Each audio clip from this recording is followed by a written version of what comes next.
Hey guys, this is Sujan's PS3 and this is episode 21 of Season 1 of our FIFA 13 Career Mode series with Swansea City. And guys, this is the last episode of this season and our last season with Swansea City, although we have actually only been with Swansea for this season, but that's not really the point anyway. So hopefully you guys have enjoyed this season. If I am going to be honest, and I really am going to be honest here, I haven't really enjoyed this season as much as my previous seasons, such as, you know, Sunderland or Fulham, and that's probably come across in some of my commentaries and, shall we say, my infrequent uploading, and I really do apologise for that. I haven't really got any excuses. I did have the funeral to attend, and I have had a lot of history coursework to do for A2 because that's really piling up, but apart from that I haven't really got any excuses, and I don't really pretend to like saying, oh, all these other YouTubers, they obviously don't have any problems. They have problems as well, but they still upload. I'm not going to make excuses, but you know, hopefully that's the end of all that, and hopefully for our next season can be a lot more enjoyable for you guys and also enjoyable for myself, because I kind of think that playing in the Premier League with Swansea, and I said this last episode, is a bit repetitive. Now hopefully you guys are feeling the same, because I'm just playing the same teams every time I've played in the Premier League for the past 6 seasons now, so something like that. I've played with, you know, Sunderland, Fulham, Bolton Wanderers with load of cash, and also Swansea, and it's just playing the same teams over and over. I'm sorry to keep going at this, but, you know, I'm just kind of sick of the Premier League now, so hopefully we can start up in a different league, and hopefully you guys will enjoy it, because, and I'm really not even talking about the video here, hopefully you guys can see it in the background, my voice isn't that distracting, and this is a wonderful goal here by Dzeko, but, you know, I have to be honest and say that the views and subscribers recently have just plummeted dramatically, and I don't know why that's happened. Perhaps, you know, in terms of the quality of my own commentary has dropped, perhaps because of, you know, YouTube sub boxes and stuff like that, but to be honest, things just aren't really working out right now, and I really want to try and repair that. I really want to try and get back to that point where people were really interested in watching the videos, and that was a bit of a poacher goal there by Sergio Aguero. I really want to get back to that point where we were earning subscribers, people were still interested, and things were actually happening on this channel, and I can't really take all the blame for that, but, you know, I kind of do have to take a large portion of it, and just hopefully it can go back to how it used to be, because I've seen quite a few people saying that, you know, the quality isn't as good, it's not as it used to be, and this is a fantastic goal by Christian Teo, by the way. Great touch on the turn and then just hit it in the bottom hand corner. Great stuff there. But I keep on losing myself as I get distracted, but basically the point is I want to try and repair to how the channel used to be, and hopefully you guys can give me some feedback, and hopefully next season when we start up in a different league it'll be a lot more enjoyable, and hopefully I'll enjoy it a lot more, and therefore the commentary will be a lot more interesting and a lot more enjoyable for you guys. It's all about enjoyment and all that good stuff. So anyway, straight back to the video, and this is a terrible defensive goal there by us. I mean, Mario Balotelli does really well to get past the players, but defensively it's all over the place. Players sliding on the floor, players just falling over, and at full time here it's 4-1 to Man City, and just an absolute thrashing. And Leon Britton has been transfer listed by the Swansea City Board of Directors, and to explain this, guys, basically what's happened is Leon Britton has asked for an improved contract, and I can't actually offer him that because I haven't got enough cash.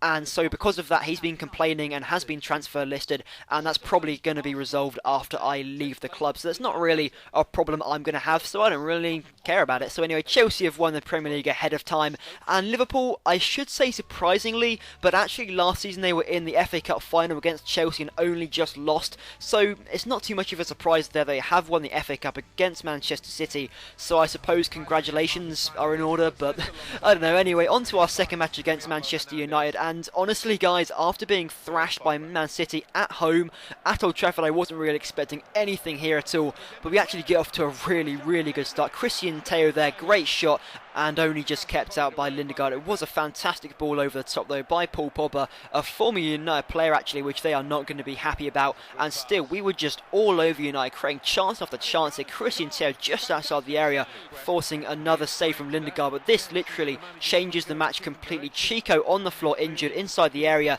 and he's out for a long-term injury, only about 4 weeks though, I think, so it's not really going to impact us as we're going to be leaving. But Kyle Bartley comes on, and literally this changes the match completely, as United kept up the pressure now, trying to just get a goal, and still they just kept the pressure, and it changed the match completely. They do win a corner here from Shinji Kagawa. The ball whipped in, and Hummels here just wins the header, and guess who's it's against? Yep, it's against someone who wasn't, I thought it was Kyle Bartley, but never mind. Anyway, they win the header, and literally it changes the match completely. Now Hernandez on the ball, and still they just kept on creating chance after chance. Now, when I couldn't get out my own half at all, Hernandez here with a shot. It's a good save by Vorm. I don't think it was Hernandez actually, but still they just kept him attacking now. And look at this ball from Nani, just seeked it out all the way to Fletcher, hits it first time, and what a volley that is just before half time. And now 2-0 to United, and you have to say really at Old Trafford, at 2-0, even that lower scoreline, it's already over. And I honestly wish I could say that without,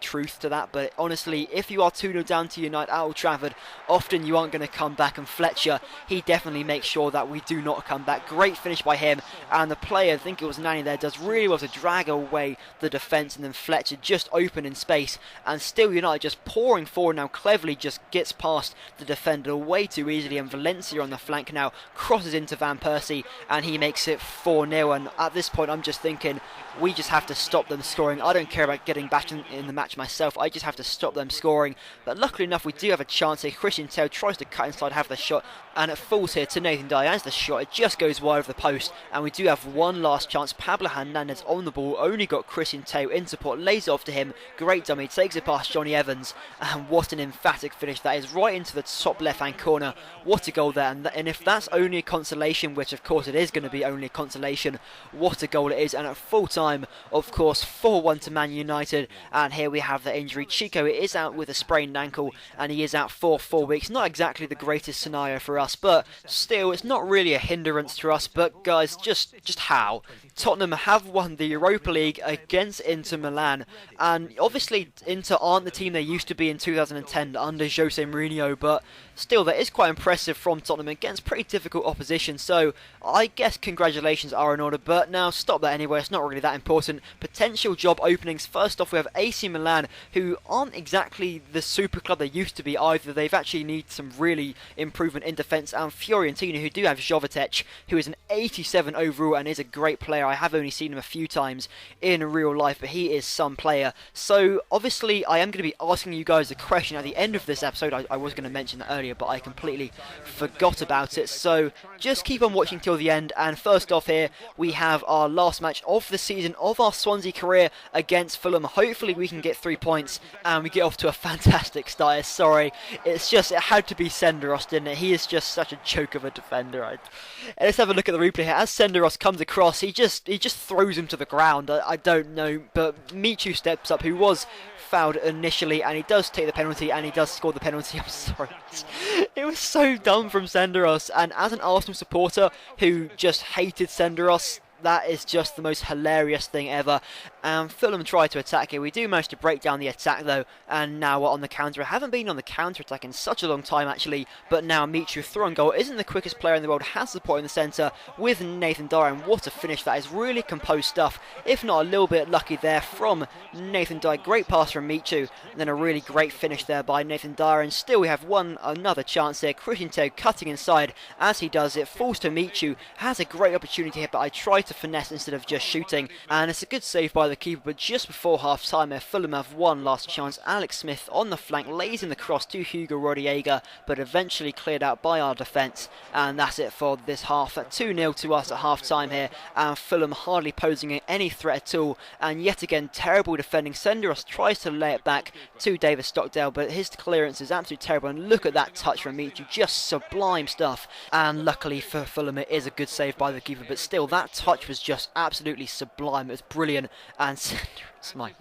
Senderos is just the most laughable defender you've ever seen in your life. Luckily for him, Pablo Hernandez's shot just goes wide of the post, but still, that was just shocking from Senderos. They get a bit, lucky here. Berbatov with a great piece of skill, and then Alex Smith with the finish. Maybe defensively not so great, but still, it's a great goal there from Fulham. And I'm living a bit concerned now, but still, nothing really happens until the 90th minute. Trying to play around here, ball is all over the place until eventually it does fall to Neil Taylor, and his shot just flies guys over the bar. So guys, at the end of this match, it is 2-1 to us and our last 3 points of our Swansea career. So looking at the end of this season's Barclays Premier League table, Chelsea on top with 78 points, 4 points clear of Arsenal in second place, Tottenham in that third spot, and Man City occupying that last Champions League spot with 70 points, just 1 point ahead of Manchester United, and also 3 points clear of Liverpool in 6th place. Us in 7th place with 59 points, 5 points clear of 8th place Queen's Park Rangers,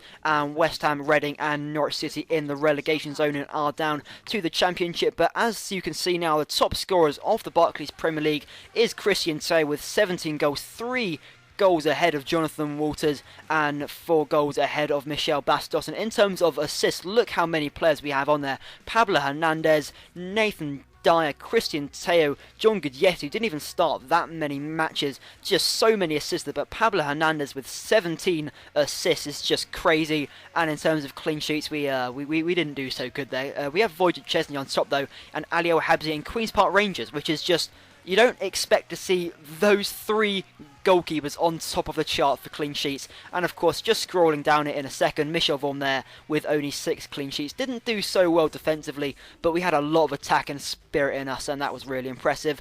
But anyway, looking at the end of the season performance, and we actually did really well in the cup competitions. We got to the semi-finals of the Capital One Cup and also the quarter-finals of the FA Cup, and we only had to finish in the mid-table, and we managed to smash that completely, finishing in 7th place. So that is really, really impressive stuff there. But now, onto our squad report, and I'm just going to flick through their overalls and how much they've improved by. You guys can look at all their appearances and stuff. So Michel Vorm is up to an 83, Mariano is up to a 77 with a plus of 2, Kyle Barley up to 72 with an overall plus of 4, Ashley Williams up to 78 with a plus 2, Neil Taylor up to 75 with a plus 3 and appeared in pretty much all of our matches, Leon Britton up to 76 but he's going to be flogged off anyway, so not really important. Paul Pogba is up to 76 but it is going to be returning on loan to Juve, and then Pablo Hernandez is also up to 78 and Nathan Dyer up to 80 with a 5 plus overall, really impressive overall progress from him, and Michu up to 77 overall, plus 2 overall there,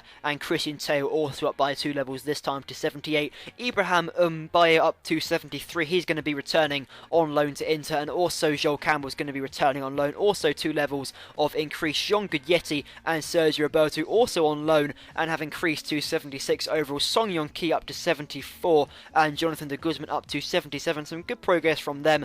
Graham also up by a single piece of overall, he is 27 years old though, and then a lot of players here who have hardly ever appeared for me in this season at all. Perhaps one of them has like a single appearance, just nothing really happening there. Chico up by 1 overall, 277, and Ikta Shekhtar never played him. Leo Alita only got a few appearances. Luke Moore never played for me, and Angel Rangel, he actually should have played a lot often, but after I brought in Mariano, he never really had a chance. And of course, Barcelona have won the Champions League against Zenit St. Petersburg. No real surprise there. And so looking at our career overall so far, we've played 48 matches. We've won 23, drawn 10, and lost 15. Our biggest win came against Norwich City, 6-1 there, and our biggest defeat came against Chelsea, being smashed 4-0. So guys, at the end of this season, I hope you guys have enjoyed it, and please tell me if you have any advice, feedback or suggestions. It'd be great to hear from you guys, because I want to improve the series, I want to improve the channel, because I feel it's been really slacking lately and I really want to improve that. So any advice, any suggestions, any feedback would be greatly appreciated, and that's pretty much it in that regard. But now guys, one last question at the end of this season, and it is, should I take over as the AC Milan manager? Now guys, just to tell you that I tried applying to other jobs, but this was the only one which had got accepted. I could still apply to Fiorentina, but to be honest, I think that AC Milan are a little bit more interesting. Of course, Fiorentina do have Jovetic, who is a really great player,